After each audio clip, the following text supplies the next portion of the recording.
പാചകവാതക പ്രതിസന്ധി ഒരു മാസം പിന്നിടുമ്പോഴും പരിഹാരമില്ലാതെ തുടരുകയാണ്. തുടക്കത്തിൽ വിതരണത്തിലുണ്ടായ ചെറിയ കാലതാമസം ഇപ്പോൾ സമ്പൂർണ്ണ സ്തംഭനത്തിലേക്ക് നീങ്ങുന്നതായാണ് ഹോട്ടൽ വ്യവസായികളുടെ പരാതി. മുൻപെങ്ങുമില്ലാത്ത വിധം കടുത്ത പ്രതിസന്ധിയിലൂടെയാണ് കടന്നു പോകുന്നതെന്നും ഇവർ പറയുന്നു. ഇറാൻ-ഇസ്രായേൽ സംഘർഷം ഒരു മാസവും പിന്നിട്ട് മുന്നോട്ട് പോകുമ്പോൾ സംസ്ഥാനത്ത് പാചകവാതക പ്രതിസന്ധിയും രൂക്ഷമായി തന്നെ തുടരുകയാണ്. കോഴിക്കോട് ജില്ലയിൽ മാത്രം നിരവധി ഹോട്ടലുകൾ ഇതിനകം പൂട്ടിപ്പോയി. തുറന്നു പ്രവർത്തിക്കുന്ന ഹോട്ടലുകൾ എപ്പോൾ വേണമെങ്കിലും പൂട്ടാമെന്ന അവസ്ഥയിലുമാണ്. മെനു പകുതിയായി വെട്ടിക്കുറച്ചും വിറകടുപ്പിലേക്ക് മാറിയും പിടിച്ചു നിൽക്കാൻ ശ്രമിച്ച വ്യാപാരികളും ഇപ്പോൾ പ്രതിസന്ധിയിലാണ്. നമുക്കിപ്പോൾ 2 ഷോപ്പ് ഉണ്ട് ഓൾറെഡി. ഇപ്പോൾ ഒന്ന് അടച്ചിട്ടിരിക്കുകയാണ്. പിന്നെ ഗ്യാസിൻ്റെ ഇഷ്യൂ കാരണം സ്റ്റാഫിനൊക്കെ നമ്മൾ കുറേ പറഞ്ഞയച്ചു നാട്ടിലേക്ക്. അപ്പോൾ ഇവിടെ വരുന്നതിന് തന്നെ കുറച്ച് കസ്റ്റമർ കറി ഐറ്റംസ് അങ്ങനത്തെ ഐറ്റംസാണ് ചോദിക്കണേ. അപ്പോൾ നമ്മളിത് കൊടുക്കാനും ഇല്ല.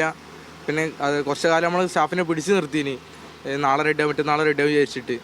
ഓരൊക്കെ ഇപ്പോൾ പറഞ്ഞേക്കേണ്ട അവസ്ഥയിൽ വന്നു ചെയ്ത്. ഹോട്ടലുകൾ പൂട്ടിയതോടെ ഇതര സംസ്ഥാന തൊഴിലാളികളും ആശുപത്രികൾ പോലെ അടിയന്തര ആവശ്യങ്ങൾക്ക് എത്തുന്നവരും പ്രതിസന്ധിയിലായി. നമ്മൾ ഇന്നോ നാളെ വെച്ചിട്ട് ഷോപ്പ് ക്ലോസ് ആക്കാൻ ഞങ്ങളൊരു മട്ടിലാണ് നിൽക്കുന്നത്. പിന്നെ ഹോസ്പിറ്റൽ ഏരിയ ആയതുകൊണ്ട് അവർക്കിപ്പോൾ നമ്മൾ മാത്രമേ ഉള്ളൂ അങ്ങനെ ഡെലിവറി ഫുഡ് ഓർഡർ ചെയ്യാനാണെങ്കിലും. അതുകൊണ്ടാണ് നമ്മളിപ്പോൾ ഇപ്പോഴും അടക്കാതെ നിൽക്കുന്നത്. കേന്ദ്ര സംസ്ഥാന സർക്കാരുകൾ ഇടപെടുകയും ബദൽ സംവിധാനങ്ങൾ ഒരുക്കുകയും ചെയ്തില്ലെങ്കിൽ പ്രതിസന്ധി ഇനിയും രൂക്ഷമാകുമെന്നാണ് ഹോട്ടൽ ഉടമകൾ നൽകുന്ന സൂചന. ഇന്ധന പ്രതിസന്ധി ഒരു മാസം പിന്നിട്ടത് മാത്രമല്ല, ഈ പ്രശ്നം എപ്പോൾ പരിഹരിക്കപ്പെടുമെന്നതിൽ വ്യക്തതക്കുറവ് നിലനിൽക്കുന്നത് കൂടിയാണ് പ്രശ്നം വഷളാക്കുന്നത്.